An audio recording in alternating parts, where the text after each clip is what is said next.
Themes are central to understand Othello as a play, identifying Shakespeare's social and political commentary. In Othello, the major themes reflect the values and the motivations of characters. The first theme is love. In Othello, love is a force that overcomes large obstacles, like the racial prejudice against the marriage of the Othello and Desdemona, which is overcome by their determination and love. This is stripped up by small ones, the misunderstanding between Othello and Desdemona on the handkerchief. Love provided Othello with intensity but not direction, and gives Desdemona access to his heart but not his mind. Types of love and what that means are different between different characters. Othello finds that love in marriage needs time to build trust, and his enemy works too quickly for him to take that time. The immediate attraction between the couple works on passion, and Desdemona builds on that passion a steadfast devotion whose speed and strength Othello cannot equal. Iago often falsely professes love in friendship for Rodrigo and Cassio, and then betrays them both. For Iago, love is leverage. Desdemona's love in friendship for Cassio is real, but is misinterpreted by the jealous Othello as adulterous love. The true friendship is Emilia's for Desdemona, shown when she stood up witness for the honor of her dead mistress against Iago, her lying husband, and is killed for it. The second theme is appearance and reality. For Othello, seeing is believing, and proof of the truth is visual. However, he trusts Iago's words, and the imaginary pictures of Cassio and Desdemona grow in his mind and dominate his thought. Othello comes to the point he cannot anymore distinguish between what is true and what is seen to be true. In such a way, Shakespeare shows us what words can do when used for evil on someone who is insecure of his own value, and of being worthy to be loved because of his history or because of its origins. The third theme is jealousy. Jealousy is what appears to destroy Othello. It is the emotion suggested to him by Iago in Act 3, Scene 3. But Iago's jealousy is a poor, weak thought compared to the storm of jealousy he stirs up in Othello. Iago has noticed Othello's tendency to insecurity and overreaction, but not even Iago imagined Othello would go as far into jealousy as he did. Jealousy forced Othello's mind so tightly on one idea, the idea that Desdemona has betrayed him with Cassio, that no other assurance or explanation can penetrate. Such an obsession eclipses Othello's reason, his common sense and his respect for justice. Up to the moment he kills Desdemona, Othello's growing jealousy maddens him past the recall of reason. Upon seeing that she was innocent and that he killed her unjustly, Othello recovers. He can again see his life in proportion and grieve at the terrible thing he has done. Once again he speaks with calm rationally, judging and commending and finally executing himself. Jealousy seems to be a horrid and frightening demon who has taken over Othello's mind, leaving him alone once it has carried out its mission to destroy human happiness. The last theme is prejudice. It is what makes Iago's scheme work. It wouldn't have worked without the underlying atmosphere of racial prejudice in Venetian society. It is mainly, but not only, racial prejudice. Desdemona copies with racial prejudice by denying it access to her own life. Her relationship with Othello is one of love, and she is deliberately loyal only to her marriage. Othello, however, is not aware how deeply prejudice has penetrated into his own personality. In fact, he thinks, "I'm not attractive, I'm not worthy of Desdemona. It cannot be true that she really loves me, and if she loves me, then there must be something wrong with her."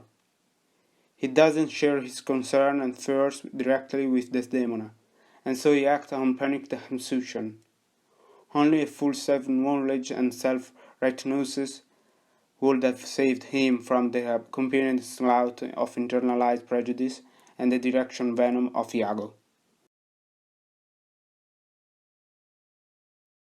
As well as themes, symbols are central to understanding Othello as a play and identifying Shakespeare's social and political commentary. The handkerchief. The significance of red is love. Red strawberry like red hearts on the love token handkerchief, and like the red stains from Othello and Desdemona's first night of love on the marriage sheet. Such symbols are dear to the heart of Othello, and he expects them to be similar there to his wife. It is the belief that Desdemona gave away his handkerchief and the sexual implication of the gift that drives him to kill her.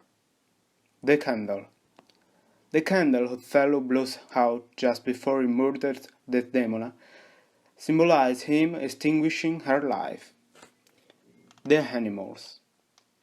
Beginning in Act 1, Scene 1, Iago introduced the animalistic imagery.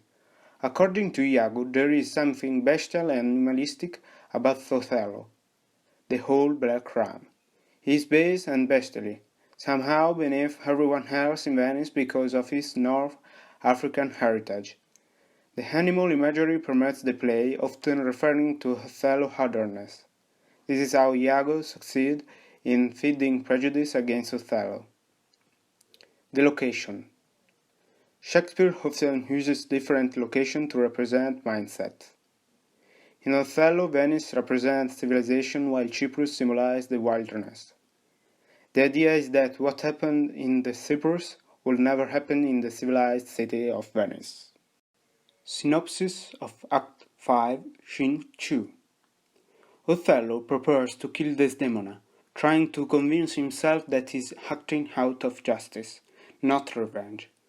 He cannot resist kissing his sleeping wife, and almost changes his mind about killing her. Desdemona wakes and protests her innocence and her love for him. He insists she must die, even after she explained that she never gave Cassio her handkerchief, nor take him as her lover. She pleads for time to pray, but he refuses and smothers her just as Emilia knocked at the door. When he lets her in, she reports the murder of Rodrigo, but that Cassio is only wounded. She discovers Desdemona dying, who tells her that she had killed herself. Othello claims his innocence because of what Desdemona said, but then claims she had gone to hell because she had lied, and he confesses that he killed her.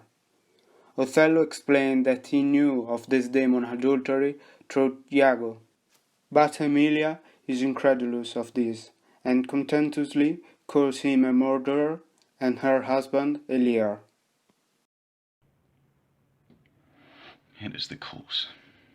It is the cause, my soul. Let me not name it to you, you chaste stars. It is the cause.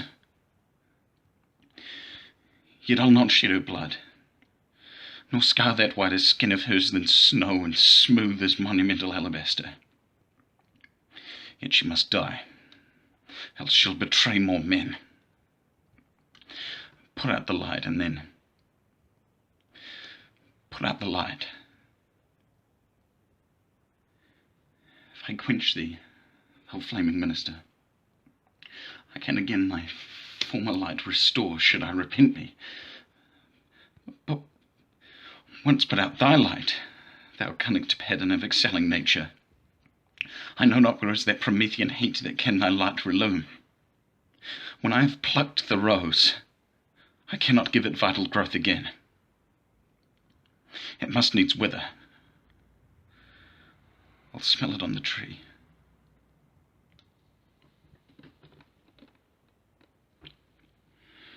By me breath that doth almost persuade justice to break her sword. One more. Be thus when thou art dead, and I will kill thee and love thee after. One more. And this the last.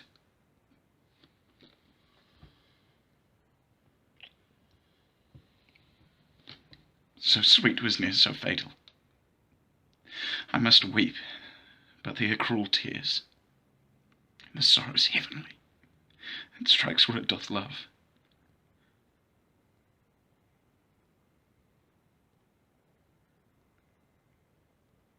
She wakes. Behold, I have a weapon. A better never did itself sustain upon a soldier's thigh. I have seen the day that with this little arm and this good sword, I have made my way through more impediments than 20 times your stop. But, oh, vain boast, who can control his fate? 'Tis not so now. Be not afraid. Though you do see me weaponed, here is my journey's end. Here is my butt, a very sea mark of my utmost sail. Do you go back dismayed? 'Tis a lost fear. Man but a rush against Othello's breast, and he retires. Where should Othello go? Now how dost thou look, O ill-starred wench, pale as thy smock when we shall meet at Compt? This look of thine will hurl my soul from heaven, and fiends will snatch at it. Cold, cold, my girl, even like thy chastity, O cursed slave. Whip me, ye devils, from the possession of this heavenly sight.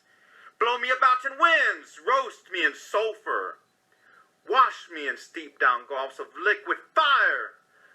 Oh, Desdemona, Desdemona, dead. Oh, oh, oh. Here is my journey's end, here is my butt. Here Othello points his weapon at his own heart. A butt is the target used in archery. Ill-starred wench. Here Othello refers to Desdemona as one who was doomed by the star to die young. When we shall meet at Compt, this look of thine will hurl my soul from heaven, and fiends will snatch. Here Othello refers to the judgment day, when everyone's sins will be judged by God. Othello believes that Desdemona accusing look at her murder will ensure he is expelled from heaven and thrown into hell. Whip me, blow me, roast me in sulphur, gulfs of liquid fire. Here Othello refers to the torments of the hell typically depicted in doom paintings.